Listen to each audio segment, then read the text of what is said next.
2005 ನಮ್ದು love start ಆಗಿದ್ದು. Vitamin ಎಮ್ನ ನೋಡಿ ಮದುವೆ ಆಗಿದ್ದೀರಾ ಅಂತ ಹೇಳ್ಬಿಟ್ಟು.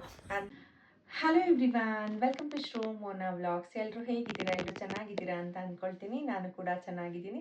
ಆ್ಯಕ್ಚುಲಿ ಈ ಒಂದು ವಿಡಿಯೋನ ನನಗೆ ತುಂಬ ದಿನದಿಂದ ಮಾಡಬೇಕು ಅಂತ ಇಷ್ಟ ಇತ್ತು. And most requested video. And ತುಂಬ ಜನ ಕಮೆಂಟಲ್ಲಿ ಮೆಸೇಜಲ್ಲಿ ಎಲ್ಲ ಕೇಳ್ತಾನೆ ಇದ್ರಿ.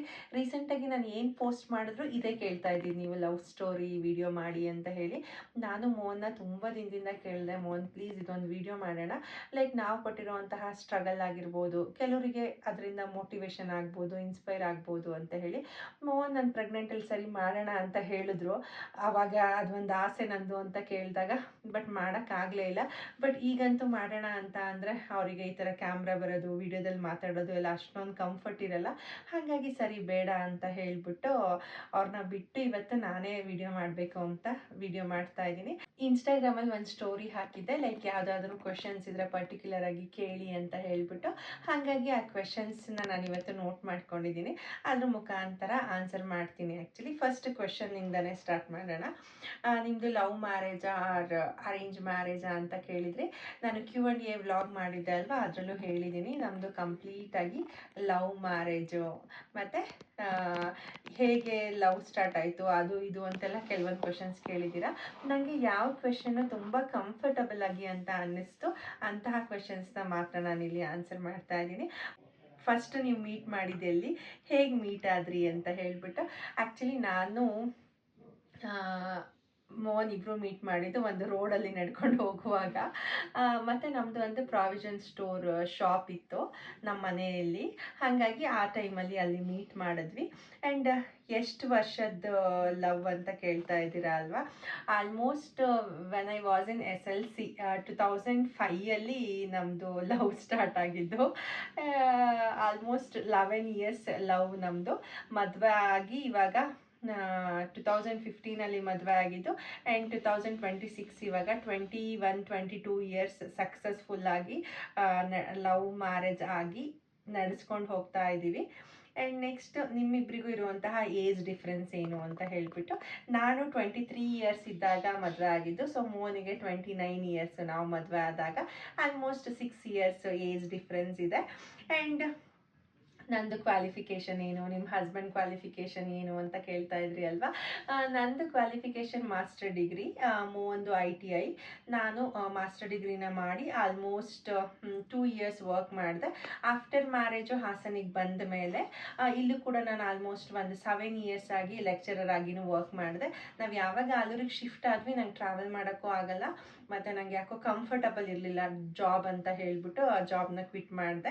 ಆ್ಯಂಡ್ ಮೋಹನ್ನು ಒಳ್ಳೆ ಬಿಸ್ನೆಸ್ ಮೆನ್ನು. ಹಾಗಾಗಿ ಅವ್ರ ಎಜುಕೇಷನ್ನು ಏನೂ ಮ್ಯಾಟ್ರ್ ಆಗಲ್ಲ. ಬಿಕಾಸ್ ನನಗಿಂತ ಮೋಹನ್ನೇ ಒಂದು ಕ್ಯಾಲ್ಕುಲೇಟೆಡ್ ಆಗಿರ್ಬೋದು, ಅಕೌಂಟಬಿಲಿಟಿಲಾಗಿರ್ಬೋದು, ಪ್ರತಿಯೊಂದ್ರೂ ನನಗಿಂತ ನಾನು ಓದಿರ್ಬೋದು ಅಷ್ಟೇ, ನನಗಿಂತ ಅವರೇ ಬುದ್ಧಿವಂತರು. ಯಾವಾಗಲೂ ಅದನ್ನೇ ರೇಗಿಸ್ತಿರ್ತಾರೆ, ಮೋಹನ್ ಏನು M.Com ಮಾಡಿದ್ಯಾ ನೀನು ಅಂತ ಹೇಳ್ಬಿಟ್ಟು. ಆ್ಯಂಡ್ ನೆಕ್ಸ್ಟು ನಿಮ್ಮಿಬ್ರದ್ದು ಸೇಮ್ ಕ್ಯಾಸ್ಟ್ ಅಂತ ನಾನು ಆಲ್ರೆಡಿ ಹೇಳಿದ್ದೀನಿ. ನಾನು ವೆಜ್ಜು, ಅವರು ನಾನ್ ವೆಜ್ಜು, ಸೇಮ್ ಕ್ಯಾಸ್ಟ್ ಅಲ್ಲ. ಮತ್ತು ನಿಮ್ಮೂರು ಯಾವುದು, ಹಸ್ಬೆಂಡ್ ಊರು ಯಾವುದು, ಸೇಮ್ ಊರಾ ಅಂತ ಕೇಳಿದ್ದೀರಾ. ನಮ್ಮ ಮನೆಯಿಂದ ಇವಾಗ ಹಳ್ಳಿಗಳಲ್ಲೆಲ್ಲ ಡಿಫ್ರೆನ್ಸ್ ಇರುತ್ತಲ್ವ, 1 or 2 kilometer ಅಂತ ಹೇಳಿಬಿಟ್ಟು. ನಮ್ಮೂರಿಗೂ ಮೋಹನೂರಿಗೂ almost 3 kilometers, 3 to 4 kilometers distance ಅಷ್ಟೇ. ನಮ್ಮ ಮನೆ ಮುಂದೆನೇ ಮೋಹನ್ನು ಸಿಟಿ ಆಲೂರಿಗೆಲ್ಲ ಹೋಗಬೇಕು ಅಂದರೆ ನಮ್ಮ ಮನೆ ಮುಂದೆನೇ ಹೋಗಬೇಕಿತ್ತು. ಸೊ ಹಾಗಾಗಿ ಅಲ್ಲಿ ನಮ್ಮನೇಲಿ ಪ್ರಾವಿಷನ್ ಸ್ಟೋರ್ ಇರೋದ್ರಿಂದ ಸೊ ಅಲ್ಲಿ ನಮ್ಮಿಬ್ಬರಿಗೂ ಕಾಂಟ್ಯಾಕ್ಟ್ ಆಗಿದ್ದು. ಆ್ಯಂಡ್ ಯಾರು ಫಸ್ಟ್ ಪ್ರಪೋಸ್ ಮಾಡಿದ್ದು ಆ್ಯಂಡ್ ಅವರಲ್ಲಿ ಯಾವ ಗುಣ ನಿಮಗೆ ಇಷ್ಟ ಆಯಿತು ಅಂತ ಕೇಳಿದ್ದೀರಾ. ಆಬ್ವಿಯಸ್ಲಿ ಫಸ್ಟ್ ಮೋಹನ್ನೇ ಪ್ರಪೋಸ್ ಮಾಡಿದ್ದು. ನಾನು ಲವ್ವಿಗೆ ಬಿದ್ದಂತಹ ಏಜು, ಗುಣನ ನೋಡಿ ಇಷ್ಟಪಡುವಂಥ ಏಜಲ್ಲಿ ನಾನು ಲವ್ ಮಾಡಲಿಲ್ಲ. ಬಿಕಾಸ್ ಆಲ್ಮೋಸ್ಟ್ ಸ್ಕೂಲ್ ಏಜ್ ಇರೋದ್ರಿಂದ ಒಂಥರ ಅಟ್ರಾಕ್ಷನ್ನು, ಅದೊಂಥರ ಏನೂ ಗೊತ್ತಾಗಲಿಲ್ಲ ನನಗೆ. ಗುಣನ ನೋಡಿ ಲವ್ ಮಾಡಬೇಕು ಅನ್ನೋ ಥರ ಏನೂ ನಾನು ಥಿಂಕ್ ಮಾಡಲಿಲ್ಲ. ಸೊ ಹಂಗಾಗಿ ಆ ಟೈಮಲ್ಲಿ ನನಗೆ ಯಾವುದು ಗುಣ ಅನ್ನೋದು ಗೊತ್ತೇ ಆಗಲಿಲ್ಲ. ಹೀಗೆ ಲವ್ ಆಯಿತು. ಬಟ್ ಆ ಲವ್ನ ನಾನು ಇಷ್ಟು ವರ್ಷ ಉಳಿಸ್ಕೊಂಡು ಮದುವೆ ಆಗಿ ಒಂದು ಸಕ್ಸಸ್ಫುಲ್ಲಾಗಿ ಲೈಫ್ನ ಲೀಡ್ ಮಾಡ್ತಿದ್ದೀನಲ್ವ. ಸೊ ಇದು ಒಂದು ಏನು ಖುಷಿ ವಿಷಯ ಅಂತಲೇ ಹೇಳ್ಬೋದು. ಆ್ಯಂಡ್ ಲವ್ ಮಾಡಿ ಎಷ್ಟು ವರ್ಷ ಆದಮೇಲೆ ಮದುವೆ ಆಯಿತು. 2005 ನಮ್ಮದು ಲವ್ ಸ್ಟಾರ್ಟ್ ಆಗಿದ್ದು. 2015 ನಾವು ಮದುವೆ ಆಗಿದ್ದು. ಆ್ಯಂಡ್ ನೆಕ್ಸ್ಟ್ ಕ್ವೆಶನ್ನು, ಮ್ಯಾರೇಜ್ ಪಿಕ್ನ ತೋರಿಸಿ ಅಂತ ಕೇಳಿದ್ದೀರಾ. ಆ್ಯಕ್ಚುಲಿ ನಮಗೂ ನಮ್ಮ ಲೈಫಲ್ಲಿ ನಮ್ಮದೇ ಆದಂತಹ ಪರ್ಸ್ನಲ್ ಲೈಫ್ ಇರುತ್ತೆ ಅಲ್ವಾ. ಸೊ ಹಾಗಾಗಿ ಆ ಒಂದು ಪರ್ಸ್ನಲ್ ಲೈಫಿಗೂ ನಾವು ಇಂಪಾರ್ಟೆನ್ಸ್ನ ಕೊಡಬೇಕು ಅಂತ ನನಗನ್ಸುತ್ತೆ. ಹಾಗಾಗಿ ನಂಗೆ ಆ ಪಿಕ್ಸ್ನ ಎಲ್ಲೂ ಶೇರ್ ಮಾಡ್ಕೊಳ್ಳೋಕೆ ಇಷ್ಟ ಇಲ್ಲ. ಹಾಗಾಗಿ ಇದರಲ್ಲೂ ಶೇರ್ ಮಾಡ್ತಾ ಇಲ್ಲ. ಬಿಕಾಸ್ ನಾನು ನಿಮಗೆ ಆಲ್ರೆಡಿ ಹೇಳಿದ್ದೀನಿ ನಮ್ಮದು ಕಂಪ್ಲೀಟಾಗಿ ಲವ್ ಮ್ಯಾರೇಜ್ ಅಂತ ಹೇಳಿಬಿಟ್ಟು. ಅದೊಂದಕ್ಕೋಸ್ಕರ ಶೇರ್ ಮಾಡ್ತಾ ಇಲ್ಲ, ದಯವಿಟ್ಟು ಬೇಜಾರು ಮಾಡ್ಕೊಬೇಡಿ. ಆ್ಯಂಡ್ ನೆಕ್ಸ್ಟು ನಿಮ್ಮ ಅತ್ತೆ ಮಾವನ ಬಗ್ಗೆ ಹೇಳಿ ಅಂತ ಕೇಳಿದ್ದೀರಾ. ನಾನು ಮದುವೆ ಆದಾಗ ನಮ್ಮ ಮಾವ ಎಕ್ಸ್ಪೈರ್ ಆಗಿದ್ದರು. ನಮ್ಮ ಅತ್ತೆ ನನ್ನ ಹಸ್ಬೆಂಡ್ ಊರು ಅಲ್ಲಿ ಇದ್ದಾರೆ. ನನ್ನ ಹಸ್ಬೆಂಡಿಗೆ 3 ಜನ ಅಕ್ಕ ತಂಗಿದಿರು. ನಮ್ಮ ಅಕ್ಕ ಮೋನ್ ಅಕ್ಕನ ಮಗ ಚಿಕ್ಕದ್ರಿಂದನೂ ಅಜ್ಜಿ ಮನೇಲೇ ಇರೋದು. ಹಾಗಾಗಿ ಸೊ ನಮ್ಮ ಅತ್ತೆ ಜೊತೆ ಅವನು ಊರಲ್ಲಿದ್ದಾನೆ. ಹಬ್ಬಗಳಲ್ಲಿ ಎಲ್ಲ ನಮ್ಮ ಅತ್ತೆ ಬಂದು ಹೋಗ್ತಾ ಇರ್ತಾರೆ. ಸೊ ನಾವು ಆರಾಮಾಗಿ ಖುಷಿಯಾಗಿದ್ದೀವಿ. ಸೊ ಅವರಿಗೆ ಆ ಊರಲ್ಲಿ ಆ ಮನೇನ ಬಿಟ್ಟು ಬರೋಕ್ಕೆ ಇಷ್ಟ ಇಲ್ಲ. ಹಾಗಾಗಿ ನಮ್ಮ ಜೊತೆ ಬಂದಿಲ್ಲ. ಮತ್ತು ಅಲ್ಲೂ ಮನೆ ತುಂಬ ಚೆನ್ನಾಗಿದೆ, ದೊಡ್ಡ ಮನೆ ಆಗಿರೋದ್ರಿಂದ ನಮ್ಮ ಅತ್ತಿಗೆ ಮಗ ಮತ್ತು ನಮ್ಮ ಅತ್ತೆ ಅಲ್ಲಿದ್ದಾರೆ. ಕೆಲವೊಂದು ವೀಡಿಯೋಸ್ ಹಬ್ಬಗಳಲ್ಲೆಲ್ಲ ಬಂದಾಗ ನಾನು ಅವ್ರದ್ದು ಬ್ಲಾಗ್ನ ಶೇರ್ ಮಾಡ್ಕೊಂಡಿದ್ದೀನಿ. ನನ್ನ ವೀಡಿಯೋನ ಕಂಟಿನ್ಯೂಸ್ ಆಗಿ ನೋಡ್ತಾ ಇರೋರಿಗೆ ಗೊತ್ತಾಗುತ್ತೆ. ಮತ್ತು ಜಾಸ್ತಿ ಅಮ್ಮಂದು ವೀಡಿಯೋಸ್ನ ಶೇರ್ ಮಾಡ್ತಿದ್ದೀನಿ ಅಂದರೆ ಪಾಪು ಚಿಕ್ಕವಳಿರೋದ್ರಿಂದ ನಮ್ಮ ಅಮ್ಮನ ಮನೆಗೂ ನಮ್ಮ ಮನೆಗೂ ಆಲ್ಮೋಸ್ಟ್ 1 ಕಿಲೋಮೀಟರ್. ಅಮ್ಮ ಇಲ್ಲೇ ಇರೋದ್ರಿಂದ ಎಲ್ಲ ವ್ಲಾಗ್ಸಲ್ಲೂ ಅಮ್ಮ ಬರ್ತಾರೆ ಅಷ್ಟೇ. ಆ್ಯಂಡ್ ನೆಕ್ಸ್ಟ್ ಇನ್ನೇನು ಕೇಳಿದ್ದೀರಾ ಅಂತ ಅಂದರೆ, ನಿಮ್ಮ ಮದುವೆಗೆ ಇಬ್ಬರು ಮನೆಯಲ್ಲೂ ಒಪ್ಪಿಗೆ ಇತ್ತಾ ಅಂತ ಹೇಳ್ಬಿಟ್ಟು. ಆ್ಯಕ್ಚುಲಿ ನಾವು ಅದ್ರ ಬಗ್ಗೆ ಏನೂ ಡಿಸ್ಕಸ್ಸೇ ಮಾಡೋಕ್ಕೆ ಹೋಗಲಿಲ್ಲ. ಒಪ್ಸೋಣ ಅಂತ ಏನೋ ಒಂದು ಟೈಮಲ್ಲಿ ಒಂಥರ ಇನ್ಸಿಡೆಂಟ್ ಥರ ನಮ್ಮದು ಮದುವೆ ಆಯಿತು. ಆ್ಯಂಡ್ ನೆಕ್ಸ್ಟ್ ನಿಮ್ಮ ಮದುವೆ ಯಾವ ಊರಲ್ಲಾಯಿತು ಆ್ಯಂಡ್ ಟೆಂಪಲಲ್ಲಿ ಆಯಿತಾ ಅಂತ ಕೇಳಿದ್ದೀರಾ. ಸೊ ಸೌತಡ್ಕ ದೇವಸ್ಥಾನದಲ್ಲಿ ಮದುವೆ ಆಗಿದ್ದು. ಆ್ಯಂಡ್ ಹಸ್ಬೆಂಡ್ ಏನು ವರ್ಕ್ ಮಾಡ್ತಾರೆ ಅಂತ ಕೂಡ ಕೇಳಿದ್ದೀರಾ. ಆಲ್ರೆಡಿ ನಾನು ಹೇಳಿದ್ದೀನಿ, ಅವರು ಬಿಸ್ನೆಸ್ ಮಾಡ್ತಾರೆ, ರಿಯಲ್ ಎಸ್ಟೇಟ್ ಮಾಡ್ತಾರೆ, ಮತ್ತು ಪೊಟ್ಯಾಟೊ ಬಿಸ್ನೆಸ್ ಮಾಡ್ತಾರೆ, ಕೆಲವೊಂದು ಸತಿ ಟಿಂಬರ್ ಬಿಸ್ನೆಸ್ಸನ್ನು ಮಾಡ್ತಾರೆ. ಸೊ ಮಲ್ಟಿಪಲ್ ಬಿಸ್ನೆಸ್ ಮಾಡೋದ್ರಿಂದ ಚೆನ್ನಾಗಿದ್ದೀವಿ. ಆ್ಯಂಡ್ ನೆಕ್ಸ್ಟು ಹಸ್ಬೆಂಡ್ ಯಾಕೆ ವಿಡಿಯೋದಲ್ಲಿ ಜಾಸ್ತಿ ಬರಲ್ಲ ಅಂತ ಕೇಳಿದ್ದೀರಾ. ಆಬ್ವಿಯಸ್ಲಿ ಮೋಹನ್ ತುಂಬಾ ಹಾರ್ಡ್ ವರ್ಕರು. ತುಂಬ ಹಾರ್ಡ್ ವರ್ಕರ್ ಅಂತ ಅಂದರೆ ಅವರು ಆಲೂಗಡ್ಡೆ ಸೀಸನಲ್ಲಿ ಬೆಳಗ್ಗೆ 4 ಗಂಟೆಗೆ ಹೋದರೆ ರಾತ್ರಿ 11 ಗಂಟೆಗೆ ಮನೆಗೆ ಬರೋದು, ಇಲ್ಲ 12 ಆಗುತ್ತೆ, 1 o'clock ಆಗುತ್ತೆ. ಹಾಗಾಗ್ಬಿಟ್ಟು ನಾನು ಸಾಮಾನ್ಯ ಬೆಳಗ್ಗೆ ಹೊತ್ತು ವೀಡಿಯೋ ಮಾಡ್ಕೊಳ್ತೀನಿ ಅಲ್ವಾ. ನಿಮಗೆ ಗೊತ್ತಿರುತ್ತೆ ಆಲ್ಮೋಸ್ಟ್ ಮನೇಲಿ ನಾವೇ ಲೇಡೀಸೇ ಜಾಸ್ತಿ ಟೈಮ್ ಸ್ಪೆಂಡ್ ಮಾಡೋದು ಅಂತ. ಹಾಗಾಗಿ ನಾನು ಅವರಿರೋ ಟೈಮಲ್ಲಿ ಏನಾದರೂ ವೀಡಿಯೋಸ್ನ ಶೂಟ್ ಮಾಡ್ಕೊಂಡಿದ್ರೆ ಆ ಒಂದು ವ್ಲಾಗಲ್ಲಿ ಬರ್ತಾರೆ. ಇತ್ತೀಚೆಗೆ ರಾತ್ರಿ ಹೊತ್ತು ಪಾಪುನ ಆಟಾಡಿಸ್ತಿರ್ತಾರೆ ಅಲ್ವಾ, ಆ ಒಂದು ವೀಡಿಯೋದಲ್ಲೆಲ್ಲ ನಾನು ನಿಮಗೆ ಶೇರ್ ಮಾಡಿದ್ದೀನಿ ನೋಡಿ. ಆ್ಯಂಡ್ ನೆಕ್ಸ್ಟು ಮದುವೆ ಆದಮೇಲೆ ಸ್ಟಾರ್ಟಿಂಗ್ ಇಯರ್ಸ್ ಎಕ್ಸ್ಪೀರಿಯನ್ಸ್ ಹೇಗಿತ್ತು ಅಂತ ಹೇಳಿಬಿಟ್ಟು. ಆ್ಯಕ್ಚುಲಿ ನಾನು ಮದುವೆ ಆಗಿದ್ದು 23 ಇಯರ್ಸಿಗೆ ಆದ್ರೂ ನನಗಿನ್ನ ಏನು ರೆಸ್ಪಾನ್ಸಿಬಿಲಿಟಿ ಅನ್ನೋದೇ ಬಂದಿರಲಿಲ್ಲ. ಹೇಗಿರಬೇಕು, ಲೈಫ್ ಅಂದರೆ ಏನು, ಯಾವ ಥರ ಲೈಫ್ನ ಲೀಡ್ ಮಾಡಬೇಕು ಅಂತ ಹೇಳಿ. ನಾವು ಬಾಡಿಗೆ ಮನೆಗೆ ಹೋಗಿ ಇದ್ವಿ ಅಲ್ವಾ, ಯಮುನಾ ಆಂಟಿ ಮತ್ತು ಪಕ್ಕದ ಮನೆಯಲ್ಲಿ ಪ್ರಭಾ ಆಂಟಿ ಅಂತ ಇದ್ದಾರೆ, ಮತ್ತು ಕುಸುಮಕ್ಕ, ಗೀತಕ್ಕ. ಸೊ ಇವರೆಲ್ಲ ನೈಬರ್ಸ್ ನನಗೆ ತುಂಬಾ ಕ್ಲೋಸ್ ಇದ್ದರು. ಓನರ್ ಆಂಟಿ ಅಂತ ಹೇಳ್ದೆ ಅಲ್ಲ, ಯಮುನಾ ಆಂಟಿ, ನಾನು ತುಂಬ ವ್ಲಾಗ್ಸಲ್ಲಿ ತೋರಿಸ್ತಿದ್ದೀನಿ. ಅವ್ರ ಲೈಕ್ ನನಗೆ 2ನೇ ತಾಯಿ ಥರನೇ. ಪ್ರತಿಯೊಂದು ಲೈಫ್ ಅಂದರೆ ಏನು, ಲೈಫಲ್ಲಿ ಹೇಗೆ ಬದುಕಬೇಕು, ಮತ್ತು ಸಂಸಾರ ಅಂದರೆ ಏನು, ಯಾವ ಥರ ಅಡ್ಜಸ್ಟ್ ಮಾಡ್ಕೋಬೇಕು. ಇವಾಗ ಫಾರ್ ಎಕ್ಸಾಂಪಲ್ ಸ್ಟಾರ್ಟಿಂಗ್ ನಾವು ಮದುವೆ ಆದಾಗ ಮನೇಲಿ ಗಂಡ ಹೆಂಡತಿ ಅಂದಮೇಲೆ ಜಗಳ ಬಂದೇ ಬರ್ತಾ ಇರುತ್ತಲ್ವ. ಸೊ ನಾನು ಕೋಪ ಮಾಡ್ಕೊಂಡಾಗ ಶ್ರುತಿ ಹೊರಗಡೆಯಿಂದ ಬಂದಿರ್ತಾರೆ, ನೀನು ಕೋಪ ಮಾಡ್ಕೊಬಾರ್ದು, ಅವ್ರೇನೋ ಟೆನ್ಷನಲ್ಲಿ ಬಂದಿರ್ತಾರೆ, ಅದನ್ನೇ ನೀನು ಅಡ್ಜಸ್ಟ್ ಮಾಡ್ಕೊಂಡು ಹೋಗಬೇಕು. ಸೊ ಅವರ ಒಂದು ಹೇಳ್ಕೊಡ್ತಿದ್ದಂತಹ ಸಜೆಷನ್ನ ನಾನು ಕೇಳಿಕೊಂಡು ತುಂಬಾ ನನ್ನ ಲೈಫಲ್ಲಿ ಚೇಂಜ್ ಮಾಡಿಕೊಂಡೆ. ಸೊ ಮದುವೆ ಆದಮೇಲೆ ಹೇಗಿರಬೇಕು ಅನ್ನೋದನ್ನು ಕಲ್ತ್ಕೊಂಡಿದ್ದೀನಿ. ಮತ್ತು ಇನ್ನೊಂದು ಏನಪ್ಪ ಅಂತ ಅಂದರೆ, ಸ್ಟಾರ್ಟಿಂಗ್ ನನಗೆ ಏನು ಎಕ್ಸ್ಪೀರಿಯೆನ್ಸ್ ಆಗೋದು ಅಂತ ಅಂದರೆ, ಕಷ್ಟ ಅಂದರೆ ಏನು ಅಂತ ನನಗೆ ಸ್ವಲ್ಪನೂ ಗೊತ್ತಾಗೇ ಇರಲಿಲ್ಲ. ಆ್ಯಕ್ಚುಲಿ ನಾವು ಮದುವೆ ಆದ ಹೋಸ್ಟಲ್ಲಿ ತುಂಬಾ ಏನಾದರೂ ಪ್ರಾಬ್ಲಮ್ಸ್ ಇದ್ದು, ಫಿನಾನ್ಷಿಯಲಿ ಆಗಿರ್ಬೋದು, ಬೇರೆ ಥರ ಪ್ರಾಬ್ಲಮ್ಸ್ ಎಲ್ಲಾದರೂ ಇದ್ದರೂ ಕೂಡ ನನಗೆ ಮೋನ್ ಯಾವತ್ತೂ ಹೇಳ್ಕೊಂಡೇ ಇರಲಿಲ್ಲ, ಶ್ರುತಿ ಹಿಂಗಿದೆ ಲೈಫಲ್ಲಿ, ಈ ಥರ ಸ್ಟ್ರಗಲ್ ಮಾಡಬೇಕು ಅಂತ ಹೇಳಿ. ಆಮೇಲೆ ಇನ್ನೊಂದೇನಪ್ಪ ಅಂತಂದರೆ, ನಾವಿಬ್ಬರು ಏಜ್ ಆದಮೇಲೆ ಮದುವೆ ಆಗಿರೋದ್ರಿಂದ ಸೊ ನಮಗೂ ನಮ್ಮದೇ ಆದ ರೆಸ್ಪಾನ್ಸಿಬಿಲಿಟೀಸ್ ಇತ್ತು, ಮತ್ತು ಫಿನಾನ್ಷಿಯಲಿ ಯಾವುದೇ ರೀತಿ ಪ್ರಾಬ್ಲಮ್ ಆಗಲಿಲ್ಲ. ಸೊ ಮದುವೆ ಆಗಿದ ತಕ್ಷಣ ಆಲ್ಮೋಸ್ಟ್ ಒಂದು 5 ಮಂತ್ಸಿಗೆ ನಾನು ವರ್ಕಿಂಗ್ ಸ್ಟಾರ್ಟ್ ಮಾಡಿದೆ. ಗೌರ್ಮೆಂಟ್ ಕಾಲೇಜಲ್ಲಿ ನನಗೆ ಗೆಸ್ಟ್ ಫ್ಯಾಕಲ್ಟಿಯಾಗಿ ಕೆಲಸ ಸಿಕ್ತು. ಅದ್ರ ಜೊತೆಗೆ AVK ಕಾಲೇಜಲ್ಲೂ ಕೂಡ ನಾನು ವರ್ಕ್ ಮಾಡಿದೆ.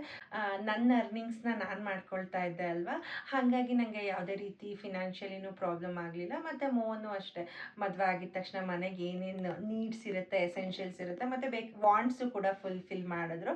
ಹಾಗಾಗಿ ಎಕ್ಸ್ಪೀರಿಯನ್ಸ್ ಅಂತ ಅಂದರೆ ತುಂಬಾ ಎಲ್ಲರೂ ಕಾಮನ್ ಆಗಿ ಕ್ಲಾಶಸ್ ಆಗುತ್ತೆ, ಜಗಳ ಆಗುತ್ತೆ ಅಲ್ವಾ. ನಾವು ತುಂಬಾ ಜಗಳ ಆಡಿದ್ದೀವಿ, ಮತ್ತು ತುಂಬ ಕಾಂಪ್ರಮೈಸ್ ಆಗಿದ್ದೀವಿ.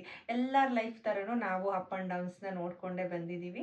ನಿಮ್ಮಿಬ್ಬರಲ್ಲಿ ಒಬ್ಬರು ಇಷ್ಟ ಆಗೋ ಗುಣ ಯಾವುದು ಅಂತ ಹೇಳ್ಬಿಟ್ಟು, ಆ್ಯಕ್ಚುಲಿ ಏನಪ್ಪ ಅಂತ ಅಂದರೆ ಲವ್ ಮ್ಯಾರೇಜ್ ಆಗಿರೋದ್ರಿಂದ ನಾವು ತುಂಬಾ ಹೆದರ್ಕೊಂಡು ಲೈಫ್ನ ಲೀಡ್ ಮಾಡ್ತಾ ಇದ್ವಿ. ಲೈಕ್ ಏನಾಗುತ್ತೆ ಅಂದರೆ, ಇವಾಗ ಅರೇಂಜ್ ಮ್ಯಾರೇಜ್ ಆಗಿರೋರು ಏನಾದರೂ ಒಂದು ಜಗಳ ಆಡಿ ಒಂದು ಫ್ಯಾಮಿಲಿಗೆ ಗೊತ್ತಾಗ್ಬಿಟ್ರೆ ಏನೂ ಮಾತಾಡಲ್ಲ. ಲೈಕ್ ಏನೋ ಫ್ಯಾಮಿಲಿಯವ್ರು ನೋಡಿ ಮದುವೆ ಮಾಡಿರ್ತಾರೆ, ಆ ಥರದ್ದು ಏನೂ ಪ್ರಾಬ್ಲಮ್ಮೇ ಆಗಲ್ಲ. ಈಗ ನಾವು ಲವ್ ಮ್ಯಾರೇಜ್ ಆಗಿಬಿಟ್ಟು ಒಂದು ಜಗಳ ಆಗಲಿ, ಅಥವಾ ಲೈಫಲ್ಲಿ ಏನಾದ್ರು ಕೆಳಗೆ ಬೀಳಲಿ, ಕಷ್ಟ ಆಗಲಿ, ಅಥವಾ ಏನಾದ್ರು ಬಿಸ್ನೆಸ್ಸಲ್ಲಿ ಏನಾದರೂ ಲಾಸ್ ಆಗಲಿ, ಈ ಥರದ್ದೆಲ್ಲ ಆದಾಗ ಏನಾಗುತ್ತೆ ಅಂತ ಅಂದರೆ, ಯಪ್ಪ ಯಾರು ಏನು ಮಾತಾಡ್ತಾರೆ ಅನ್ನೋ ಥರ ತುಂಬಾ ಭಯ ಆಗುತ್ತೆ.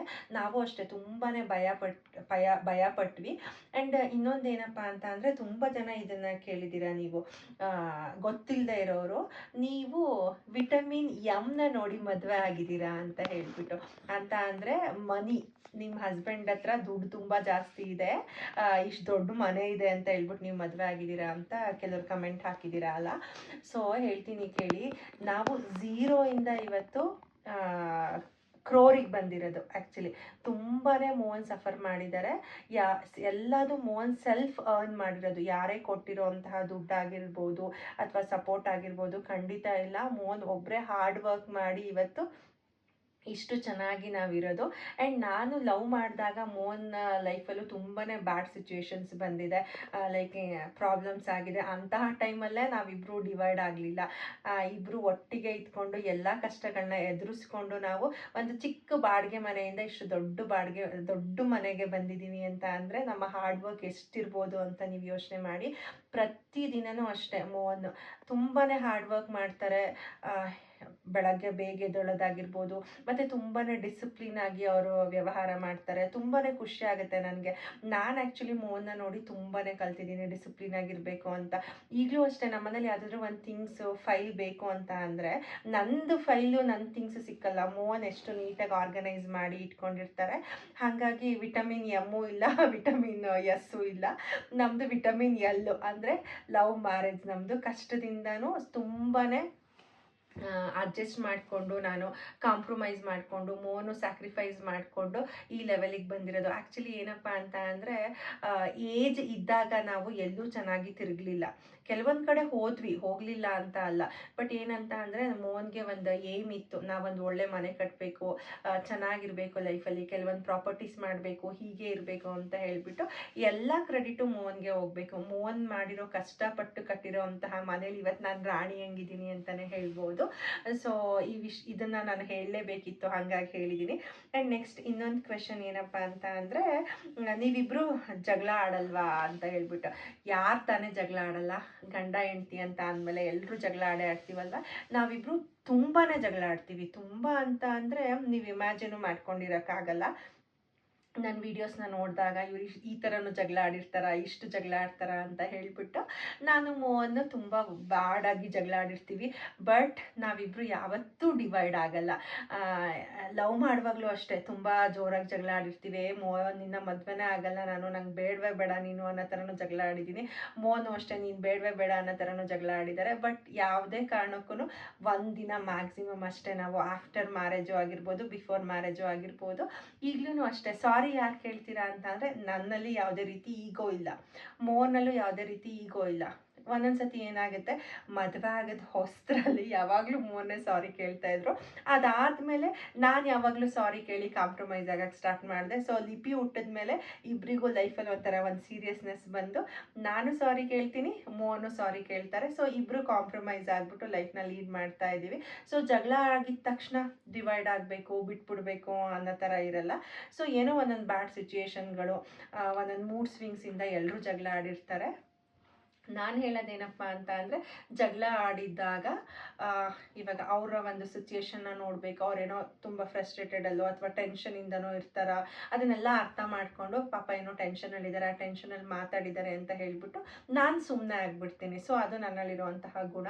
ಹಾಗಾಗಿ ನಾವು ಮೇ ಬಿ ಅಂಡರ್ಸ್ಟ್ಯಾಂಡಿಂಗಿಂದ ಹೋಗ್ತಾ ಇದ್ದೀವಿ ಅಂತ ಅನಿಸುತ್ತೆ. ಮತ್ತು ನಾವಿಬ್ಬರಿಗೂ ಒಬ್ರನ್ನೊಬ್ರನ್ನ ಬಿಟ್ಟಿರೋಕ್ಕಾಗೋದೇ ಇಲ್ಲ. ನಾನು ಬಿಡಲ್ಲ, ಅವರು ಬಿಡಲ್ಲ. ಸೊ ಹಾಗಾಗಿ ನಮ್ಮದು ಒಂದು ಸಕ್ಸಸ್ಫುಲ್ಲಾಗಿ ಜರ್ನಿ ನಡೀತಾ ಇದೆ. ಇನ್ನೊಂದೇನಪ್ಪ ಅಂತ ಅಂದರೆ ಸಾರಿ ಕೇಳೋದ್ರಿಂದ ನಾವೇನು ಕಡಿಮೆ ಆಗಲ್ಲ ಅಲ್ವಾ. 2 ದಿನ ಮಾತಾಡೋದು ಬಿಟ್ಟರೆ 3ನೇ ದಿನಕ್ಕೆ ಮತ್ತೆ ನಾವು ಇವ್ರ ಜೊತೆನೇ ಲೈಫ್ ಲೀಡ್ ಮಾಡಬೇಕಲ್ವಾ. ಆ 2 ದಿನ ಅನ್ನೋದು ಮತ್ತೆ ನಮ್ಮ ಲೈಫಲ್ಲಿ ವಾಪಸ್ ಬರುತ್ತಾ? ಖಂಡಿತವಾಗ್ಲೂ ವಾಪಸ್ ಬರಲ್ಲ.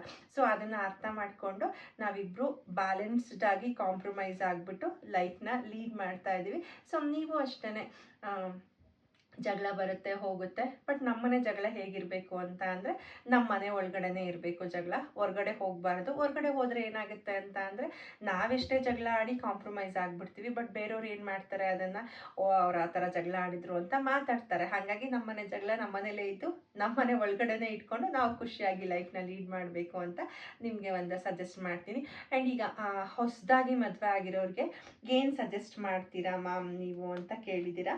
ಹೊಸದಾಗಿ ಮದುವೆ ಆಗಿರೋರ್ಗೆ ಏನಿಲ್ಲ, ಲೈಫಲ್ಲಿ ನೀವು ಲವ್ ಮ್ಯಾರೇಜ್ ಆಗಿರ್ಬೋದು, ಅರೇಂಜ್ ಮ್ಯಾರೇಜ್ ಆಗಿರ್ಬೋದು, ಯಾವಾಗಲೂ ಬರೀ ನಿಮಗೆ ಹ್ಯಾಪಿನೆಸ್ಸೇ ಬೇಕು, ಯಾವಾಗಲೂ ಔಟಿಂಗ್ ಹೋಗಬೇಕು, ಯಾವಾಗಲೂ ಎಲ್ಲರ ಥರ ಇರಬೇಕು ಅಂತ ಅಂದರೆ ಆಗಲ್ಲ. ನಮ್ಮ ಲೈಫ್ನ ಬೇರೆಯವ್ರ ಲೈಫಿಗೆ ಕಂಪೇರ್ ಮಾಡಬಾರ್ದು. ನಾವು ಹೇಗಿದ್ದೀವಿ, ನಮ್ಮ ಮನೆ ಹೇಗಿದೆ, ನಮ್ಮ ಲೈಫ್ ಸ್ಟೈಲ್ ಹೇಗಿದೆ, ನನ್ನ ಹಸ್ಬೆಂಡ್ ಹೇಗಿದ್ದಾನೆ, ನಾನು ಹೇಗೆ ಬೆಳೆದು ಬಂದೆ, ಅದನ್ನೆಲ್ಲದನ್ನು ಅರ್ಥ ಮಾಡಿಕೊಂಡು ಸ್ವಲ್ಪ ದಿನ ಅಡ್ಜಸ್ಟ್ ಮಾಡ್ಕೊಳ್ಳಿ. ಆಮೇಲೆ ನೀವು ಬ್ಯೂಟಿಫುಲ್ಲಾಗಿ ಲೈಫ್ನ ಲೀಡ್ ಮಾಡ್ಬೋದು. ನಾನು ಮಾಡಿದಷ್ಟೇ, ಪ್ರತಿಯೊಂದಕ್ಕೂ ಅಡ್ಜಸ್ಟ್ ಮಾಡ್ಕೊಂಡಿದ್ದೀನಿ, ಪ್ರತಿಯೊಂದಕ್ಕೂ ಕಾಂಪ್ರಮೈಸ್ ಆಗಿದ್ದೀನಿ. ಹಾಗಾಗಿ ನಾನು ಇವತ್ತು ಫುಲ್ ಹ್ಯಾಪಿಯಾಗಿ ಲೈಫ್ನ ಲೀಡ್ ಮಾಡ್ತಾ ಇದ್ದೀನಿ. ತುಂಬ ಸ್ಯಾಕ್ರಿಫೈಸ್ ಮಾಡಿದ್ದೀನಿ ನನ್ನ ಲೈಫಲ್ಲಿ, ಹಾಗಾಗಿ ಇವತ್ತು ಚೆನ್ನಾಗಿದ್ದೀನಿ ಅಂತ ಹೇಳ್ತೀನಿ. ಆ್ಯಂಡ್ ನೆಕ್ಸ್ಟು, ನಾನು ಮಾಡೋ ಅಡುಗೆ ಯಾವುದು ಮೋನಿಗೆ ಇಷ್ಟ ಅಂತ ಹೇಳಿಬಿಟ್ಟು 99% ನಾನು ಮಾಡೋ ಎಲ್ಲ ಅಡುಗೆನೂ ಮೋನ್ ಇಷ್ಟಪಡ್ತಾರೆ. ಎಲ್ಲೋ 1% ಇದು ಚೆನ್ನಾಗಿಲ್ಲ ಅಂತ ಹೇಳ್ತಾರೆ. ಹಾಗಾಗಿ ನಾನು ಮಾಡೋ ಅಡುಗೆ ಎಲ್ಲನೂ ತುಂಬ ಖುಷಿಯಿಂದ ಮೋನ್ ತಿಂತಾರೆ. ಆ್ಯಂಡ್ ನೆಕ್ಸ್ಟು, ನಿಮ್ಮಿಬ್ಬರು ಲೈಫಲ್ಲಿ ಮೋಸ್ಟ್ ಮೆಮೊರೇಬಲ್ ಡೇ ಯಾವುದು ಅಂತ ಹೇಳಿಬಿಟ್ಟು, ಆ್ಯಕ್ಚುಲಿ ಮೋಸ್ಟ್ ಮೆಮೊರೇಬಲ್ ಡೇ ಅಂತ ಅಂದರೆ ನಾನು ಮೋನ್ ಇಬ್ಬರೂ ಅಮೃತಧಾರೆ ಮೂವಿಗೆ ಹೋಗಿದ್ವಿ. ನನಗದು ತುಂಬಾ ಮೋಸ್ಟ್ ಮೆಮೊರೇಬಲ್ ಡೇ. ಅದು ಬಿಟ್ಟರೆ ನನ್ನ ಮಗಳು ಹುಟ್ಟಿದ್ಲಲ್ಲ ಲಿಪಿ, ಅದು ಒಂದು ನನಗೆ ಮೆಮೊರೇಬಲ್ ಡೇ ಅಂತಲೇ ಹೇಳ್ಬೋದು. ಈಗಲೂ ಅಷ್ಟೇ, ಮೋನ್ ಆಲ್ಮೋಸ್ಟು 20 ಇಯರ್ಸಿಂದನೂ ಮೋಹನ್ ಫೋನಲ್ಲಿ ಬರ್ತಾ ಇರೋಂತಹ ಸಾಂಗು ನೀ ಅಮೃತಧಾರೆ ಸಾಂಗ್ ಇದೆಯಲ್ಲ, ಅದೇ ಸಾಂಗು ಈಗಲೂ ಅಷ್ಟೇ. ಅವ್ರ ಕಾಲರ್ ಟ್ಯೂನ್ ಅದೇ ಸಾಂಗ್ ಇಟ್ಕೊಂಡಿದ್ದಾರೆ, ಯಾವುದೇ ರೀತಿ ಚೇಂಜ್ ಮಾಡಿಲ್ಲ. ಮತ್ತು ನಮ್ಮ ಮನೆಗೂ ಅಷ್ಟೇ, ನಾವು ನೋಡಿದ ಫಸ್ಟ್ ಮೂವಿ ಅಂತ ಹೇಳ್ಬಿಟ್ಟು ಅಮೃತಧಾರೆ ಅಂತಲೇ ನಮ್ಮ ಮನೆಗೆ ಹೆಸರು ಇಟ್ಟಿದ್ದೀವಿ. ಏನೋ ಒಂಥರ ನಮ್ಮ ಲೈಫಲ್ಲಿ ಕನಸನ್ನ ಕಟ್ಕೊಂಡು ಆ ಕನಸನ್ನ ಸಕ್ಸಸ್ಫುಲ್ ಮಾಡಿಕೊಂಡೆ ನಾವು ಬಂದಿದ್ದೀವಿ. ನಿಮ್ಮಿಬ್ಬರಲ್ಲಿ ಒಬ್ರಿಗೊಬ್ರಿಗೂ ಇಷ್ಟ ಆಗೋ ಗುಣ ಯಾವುದು ಅಂತ ಕೇಳ್ತಾ ಇದ್ರಿ. ನನಗೆ ಮೋಹನ್ ಏನು ಗುಣ ಇಷ್ಟ ಆಗುತ್ತೆ ಅಂತ ಅಂದರೆ, ಲೈಕ್ ಮೋಹನ್ ತುಂಬಾ ಹೆಲ್ಪ್ ಮಾಡ್ತಾರೆ ಎಲ್ಲರಿಗೂ. ಅವರಲ್ಲಿರುವಂಥ ಹೆಲ್ಪಿಂಗ್ ನೇಚರ್ ನಂಗೆ ತುಂಬಾ ಇಷ್ಟ. ಆ್ಯಂಡ್ ನನ್ನಲ್ಲಿ ಅವ್ರಿಗೆ ಏನು ಗುಣ ಇಷ್ಟ ಆಗುತ್ತೆ ಅಂತ ಅಂದರೆ, ಶ್ರುತಿ ನೀನು ಎಲ್ಲರನ್ನೂ ತುಂಬ ಚೆನ್ನಾಗಿ ಮಾತಾಡಿಸ್ತೀಯ, ಮನೆಗೆ ಯಾರಾದರೂ ಬಂದರೆ ತುಂಬ ಚೆನ್ನಾಗಿ ಟ್ರೀಟ್ ಮಾಡ್ತೀಯ, ಎಷ್ಟೊತ್ತಿನಲ್ಲಿ ಬಂದ್ರೂ ನೀನು ತುಂಬ ಚೆನ್ನಾಗಿ ಅಡುಗೆ ಮಾಡಾಕ್ತೀಯ, ಯಾವುದೇ ರೀತಿ ಬೇಜಾರು ಮಾಡ್ಕೊಳಲ್ಲ ಅಂತ ಯಾವಾಗಲೂ ಹೇಳ್ತಾ ಇರ್ತಾರೆ. ಅವರಿಗೆ ನನ್ನಲ್ಲಿ ಆ ಗುಣ ತುಂಬಾ ಇಷ್ಟ. ಆಫ್ಟರ್ ಸ್ಕೂಲ್ ಆದಮೇಲೆ ನಾನು ಮೈಸೂರಿಗೆ ಸೇರಿಕೊಂಡಿದ್ದು ಕಾಲೇಜಿಗೆ ಎಲ್ಲ. ನಾನು ಹೇಗೆ ಅಂತ ಅಂದರೆ, ಮೋಹನ್ ಕಾಲೇಜಿಗೆ ನನ್ನ ಮೀಟ್ ಮಾಡೋಕ್ಕೆ ಅಂತ ಹೇಳ್ಬಿಟ್ಟು ಬರ್ತಾಯಿದ್ರು. ಲೈಕ್ ಬಂದಾಗ ನಾವು ಔಟಿಂಗ್ ಹೋಗ್ತಾ ಇದ್ವಲ್ಲ, ಹೆಂಗೆ ಹೋಗ್ತಿದ್ವಿ ಅಂದರೆ ನನ್ನ ಫ್ರೆಂಡ್ಸ್ ಎಲ್ಲರೂ ಹೋಗ್ತಾ ಇದ್ವಿ. ನಾವಿಬ್ಬರು ಲವ್ ಮಾಡ್ತಾ ಇದ್ದೀವಿ, ಲವರ್ಸು, ನಾವು ಇಬ್ಬರೇ ಹೊರಗಡೆ ಹೋಗಬೇಕು ಅನ್ನೋ ಇಂಟೆನ್ಷನ್ ಯಾವತ್ತೂ ಇರಲಿಲ್ಲ ನಮಗೆ. ಸೊ ಆಲ್ಮೋಸ್ಟ್ ಮೈಸೂರಲ್ಲಿ ಇದ್ದಿದ್ದು ನಾವು 9 ಇಯರ್ಸ್ ಇದ್ವಿ ಅಲ್ಲ, 9 + 10 ಇಯರ್ಸಲ್ಲೂ ನನ್ನ ಫ್ರೆಂಡ್ಸ್ ಜೊತೆನೇ ಔಟಿಂಗ್ ಹೋಗ್ತಾ ಇದ್ದೆ. ಸೊ ಅದೊಂಥರ ಮೆಮೊರೇಬಲ್ ಡೇಸ್ ಅಂತಲೇ ಹೇಳ್ಬೋದು. ತುಂಬಾ ಚೆನ್ನಾಗಿತ್ತು. ನನ್ನ ಫ್ರೆಂಡ್ಸೆಲ್ಲ ಗ್ರೂಪಲ್ಲಿ ನಾನು ಒಬ್ಬಳೇ ಲವ್ ಮಾಡ್ತಾ ಇದ್ದಿದ್ದು. ಸೊ ಹಾಗಾಗಿ ಅವರಿಗೂ ಅಷ್ಟೇ, ಎಲ್ಲರೂ ಅಣ್ಣ ಅಣ್ಣ ಅಂತ ಮಾತಾಡ್ಕೊಂಡಿದ್ರು. ಸೊ ಹೊರಗಡೆ ಮೂವಿಗಾಗಿರ್ಬೋದು, ಊಟಕ್ಕಾಗಿರ್ಬೋದು, ಎಲ್ಲರೂ ಹೋಗ್ಬಿಟ್ಟು ತುಂಬಾ ಚೆನ್ನಾಗಿ ಎಂಜಾಯ್ ಮಾಡ್ತಾ ಇದ್ವಿ. ಸೊ ಅವಾಗಿಂದನೂ ಒಂಥರ ನಮ್ಮ ಫ್ರೆಂಡ್ಶಿಪ್ಪು ಮೋಹನ್ ಜೊತೆ ನನ್ನ ಜೊತೆ ಕಂಟಿನ್ಯೂ ಆಗ್ತಾನೇ ಇದೆ.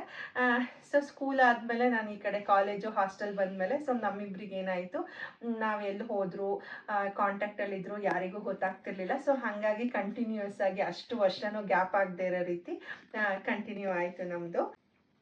ಮೋಹನ್ ನನಗೆ ಕೊಟ್ಟಿರುವಂತಹ ಫಸ್ಟ್ ಕಾಸ್ಟ್ಲಿಯೆಸ್ಟ್ ಗಿಫ್ಟ್ ಯಾವುದು ಅಂತ ಕೇಳಿದ್ದೀರಾ. ಆ್ಯಕ್ಚುಲಿ ನಂಗೊಂದು ಫಿಂಗರ್ ರಿಂಗ್ ಕೊಡಿಸಿದ್ರು, ಅದೇ ಫಸ್ಟ್ ಕಾಸ್ಟ್ಲಿಯೆಸ್ಟ್ ಗಿಫ್ಟ್ ನನಗೆ ಮೋಹನ್ ಕೊಡಿಸಿರೋದು. ಆ್ಯಂಡ್ ಆಫ್ಟರ್ ಮ್ಯಾರೇಜು ಫೈನಾನ್ಷಿಯಲಿ ಹೇಗೆ ಮ್ಯಾನೇಜ್ ಮಾಡಿದ್ವಿ ಅಂತ ಕೇಳಿದ್ದೀರಾ. ಸೊ ಇಬ್ಬರು ಲೇಟಾಗಿ ಮದುವೆ ಆದ್ವಿ, ಒಂದು ಟೀನೇಜಲ್ಲಿ ಏನು ಮದುವೆ ಆಗಲಿಲ್ಲ ಅಲ್ವಾ. ಸೊ ಹಾಗಾಗಿ ಫೈನಾನ್ಷಿಯಲಿ ಏನು ನಮಗೆ ಬರ್ಡನ್ ಅಂತ ಅನ್ನಿಸ್ಲಿಲ್ಲ. ಬಟ್ ಏನೇ ಫೈನಾನ್ಷಿಯಲಿ ಕಷ್ಟ ಇದ್ರೂ ನನಗೆ ಯಾವತ್ತೂ ಮೋಹನ್ ಅದನ್ನು ತೋರಿಸ್ಲಿಲ್ಲ. ಹಾಗಾಗಿ ನಂಗೆ ಅದ್ರ ಬಗ್ಗೆ ನಿಜವಾಗ್ಲೂ ಗೊತ್ತಾಗಲೇ ಇಲ್ಲ. ಬಟ್ ನನಗೆ ಸ್ವಲ್ಪ ಫೈನಾನ್ಷಿಯಲಿ ಕಷ್ಟ ಅಂತ ಅನಿಸಿದ್ದು ಯಾವಾಗ ಅಂತ ಅಂದರೆ, ನಾವು ಮನೆ ಕನ್ಸ್ಟ್ರಕ್ಷನ್ ಮಾಡಿದ ಇಯರ್ ಆಲ್ಮೋಸ್ಟ್ ತುಂಬಾ ಇನ್ವೆಸ್ಟ್ ಮಾಡಿಬಿಟ್ವಿ. ಆ ಟೈಮಲ್ಲಿ ಲೈಫಲ್ಲಿ ದುಡ್ಡನ್ನ ಖರ್ಚು ಮಾಡುವಾಗ ಯೋಚನೆ ಮಾಡಿ ಖರ್ಚು ಮಾಡಬೇಕು, ಲಿಮಿಟಲ್ಲಿ ಖರ್ಚು ಮಾಡಬೇಕು ಅಂತ ಅನಿಸಿದ್ದು ನನಗೆ ಆ ಟೈಮಲ್ಲಿ ಅಷ್ಟೇ. ಅದಾದಮೇಲೆ ಸ್ವಲ್ಪ ನಾವು ಒಂದು ಸ್ಟೇಬಲ್ ಆಗಿ ಆಯಿತು, ಮನೆ ಕಟ್ಟಿ ಆಲ್ಮೋಸ್ಟ್ 3 ಇಯರ್ಸ್ ಆಯ್ತಲ್ವ. ಹಾಗಾಗಿ ಆ್ಯಂಡ್ ನೆಕ್ಸ್ಟ್ ಇನ್ನೊಂದೇನಂತ ಅಂದರೆ, ಫ್ಯೂಚರಲ್ಲಿ ಏನು ಅಚೀವ್ ಮಾಡಬೇಕು ಅಂತ ಅಂದ್ಕೊಂಡಿದ್ದೀರಾ ಅಂತ. ಮೋನಿಗೆ ಏನಪ್ಪ ಅಂತ ಅಂದರೆ, ನಾವೊಂದು ಎಲ್ರಿಗೂ ಕೆಲಸನ ಕೊಡಬೇಕು, ಒಂದು ಎಂಪ್ಲಾಯ್ಮೆಂಟ್ ಆಪರ್ಚುನಿಟಿನ ಕ್ರಿಯೇಟ್ ಮಾಡಬೇಕು ಅಂತ ತುಂಬಾ ಇಷ್ಟ ಮೋಹನಿಗೆ. ಆಲ್ಮೋಸ್ಟ್ ಸೀಸನ್ ಟೈಮಲ್ಲಿ ಮೋಹನ್ ಅಂಡರಲ್ಲಿ ಒಂದು 150-100 ಮೆಂಬರ್ಸ್ ವರ್ಕ್ ಮಾಡ್ತಾರೆ. ಬಟ್ ಅವ್ರಿಗೆ ಇನ್ನೂ ಜಾಸ್ತಿ ಜನಕ್ಕೆ ಎಂಪ್ಲಾಯ್ಮೆಂಟ್ ಆಪರ್ಚುನಿಟಿ ಕ್ರಿಯೇಟ್ ಮಾಡಬೇಕು ಅಂತ ಅವ್ರದ್ದೊಂದು ಬಿಗ್ ಡ್ರೀಮು. ಸೊ ನಂದು ಅವ್ರ ಜೊತೆನೇ ಅದೇ ಒಂದು ಡ್ರೀಮ್ ಇರೋದು ನನಗೂ. ಆ್ಯಂಡ್ ನೆಕ್ಸ್ಟ್ ಏನಪ್ಪ ಅಂತ ಅಂದರೆ, ನೀವು ಫ್ಯೂಚರಲ್ಲಿ ಯಾವ ಪ್ಲೇಸಿಗೆ ಹೋಗೋಕ್ಕೆ ಇಷ್ಟಪಡ್ತೀರಾ ಅಂತ ಕೇಳ್ತಾ ಇದ್ರಿ. ನಾನು ಇದುವರೆಗೂ ಒಂದು ಫಾರಿನ್ ಟ್ರಿಪ್ ಮಾಡಿಲ್ಲ. ನಾನು ಮೋನಿಗೆ ಕೇಳ್ತಾನೆ ಇರ್ತೀನಿ, ಫ್ಯೂಚರಲ್ಲಿ ದುಬಾಯಿಗೆ ನನ್ನ ಒಂದು ಫಾರಿನ್ ಟ್ರಿಪ್ನ ಕರ್ಕೊಂಡು ಹೋಗು ಅಂತ ಹೇಳ್ಬಿಟ್ಟು. ಸೊ ಇದಿಷ್ಟು ನನ್ನ ಲವ್ ಸ್ಟೋರಿಯಲ್ಲಿ ನೀವು ಕೇಳಿರುವಂತಹ ಕ್ವೆಶನ್ನು. ಲವ್ ಮಾಡಿ ಮದುವೆ ಆಗೋರಿಗೆ ಏನು ಸಜೆಷನ್ ಕೊಡ್ತೀರಾ ಅಂತ ಹೇಳ್ತೀರಾ ಅಲ್ವಾ.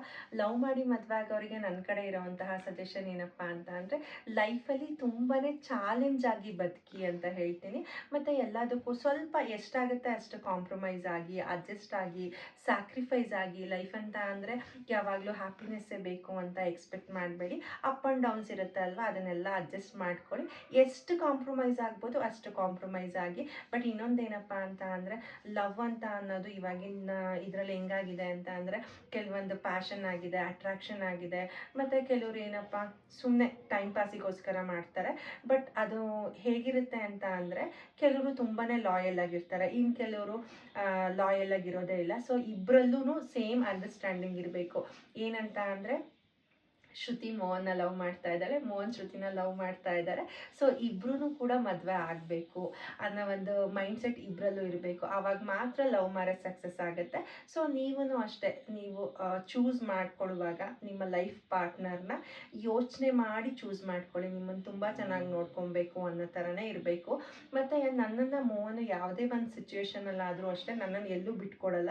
ಆ್ಯಂಡ್ ನಾನು ಅಷ್ಟೇ ಯಾವುದೇ ಸಿಚುವೇಶನಲ್ಲಿ ಮೋಹನ್ನ ಕೂಡ ಬಿಟ್ಕೊಡಲ್ಲ ನಾವಿಬ್ರು. ಸೊ ಹಾಗಾಗಿ ನಾವಿಬ್ಬರು ಇಷ್ಟು ಸಕ್ಸಸ್ಫುಲ್ಲಾಗಿ ರನ್ ಆಗ್ತಾ ಇದೆ. ಮತ್ತು ಏನಪ್ಪ ಅಂತ ಅಂದರೆ, ಮದುವೆ ಆಗೋವಂತಹ ಟೈಮಲ್ಲಿ ಆ್ಯಕ್ಚುಲಿ ನಾನು ಹೇಳೋದೇನಂತ ಅಂದರೆ, ಫೈನಾನ್ಷಿಯಲಿನೂ ಹುಡುಗ ಸ್ಟೇಬಲ್ ಆಗಿರಬೇಕು, ಅದು ತುಂಬ ಇಂಪಾರ್ಟೆಂಟ್. ಬರೀ ಪ್ರೀತಿ ಮಾಡ್ತಾನೆ ಅಂತ ಅಂದರೆ ಅದೂ ಇಂಪಾರ್ಟೆಂಟ್. ಬಟ್ ಎಲ್ಲದೂ ಈಕ್ವಲ್ ಆಗಿದ್ದಾಗ ಅಷ್ಟೇ ಲೈಫ್ ಬ್ಯಾಲೆನ್ಸ್ಡ್ ಆಗಿರುತ್ತೆ.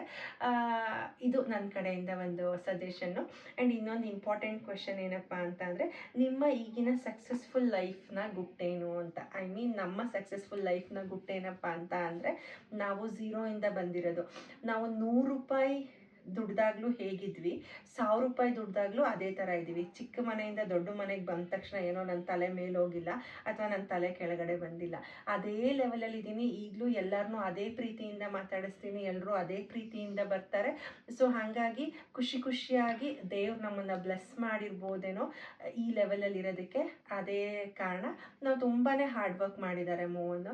ಆ ಒಂದು ಹಾರ್ಡ್ ವರ್ಕು, ದಾನ ಧರ್ಮ ಅಂತ ಹೇಳ್ತಾರಲ್ಲ, ಎಲ್ಲದನ್ನು ನಾನು ಬಿಲೀವ್ ಮಾಡೋವಂತಹ ಹುಡುಗಿ. ಹಾಗಾಗಿ ನಾವು ಇಷ್ಟು ಸಕ್ಸಸ್ಫುಲ್ಲಾಗಿ ರನ್ ಆಗ್ತಾ ಇದೆ ನಮ್ಮ ಲೈಫ್ ಅಂತ ಅನಿಸುತ್ತೆ. ಇದಿಷ್ಟು ನಮ್ಮ ಲೈಫಲ್ಲಿ ಇರೋವಂತಹ ಅಪ್ ಆ್ಯಂಡ್ ಡೌನ್ಸು, ಮತ್ತು ಹೇಗೆಲ್ಲ ಇತ್ತು, ಹೇಗೆಲ್ಲ ಕಾಂಪ್ರಮೈಸ್ ಆದ್ವಿ. ನಾವಿನ್ನೂ ತುಂಬ ಸ್ಟ್ರಗಲ್ ಮಾಡಿರೋದಿದೆ, ಅದನ್ನೆಲ್ಲದನ್ನು ಇನ್ನೊಂದು ದಿನ ಶೇರ್ ಮಾಡ್ಕೊಳ್ತೀನಿ. ತುಂಬ ಲೆಂತಿ ಆಗಿಬಿಟ್ರೆ ನಿಮಗೂ ಬೋರ್ ಆಗುತ್ತೆ ಅಂತ ಅನಿಸುತ್ತೆ. ಹೋಪ್ ನಿಮ್ಗೆಲ್ರಿಗೂ ಈ ವಿಡಿಯೋ ಇಷ್ಟ ಆಯಿತು ಅಂತ ಅಂದ್ಕೊಳ್ತೀನಿ. ಇಷ್ಟ ಆಗಿದ್ರೆ ದಯವಿಟ್ಟು ಶೇರ್ ಮಾಡಿ, ಕಮೆಂಟ್ ಮಾಡಿ, ಲೈಕ್ ಮಾಡಿ, ಸಬ್ಸ್ಕ್ರೈಬ್ ಮಾಡಿ. ಮತ್ತೆ ಇನ್ನೊಂದು ವಿಡಿಯೋ ಜೊತೆ ಸಿಗ್ತೀನಿ. Thank you all. ಮತ್ತು ಇನ್ನೇನು ಅನ್ನಿಸ್ತು, ಏನಾದರೂ ಅನಿಸಿದ್ರೆ ಕಮೆಂಟ್ ಮಾಡಿ, ನಾನು ಆ ಕಮೆಂಟ್ನ ನೋಡಿ ಖುಷಿ ಪಡ್ತೀನಿ. Thank you all.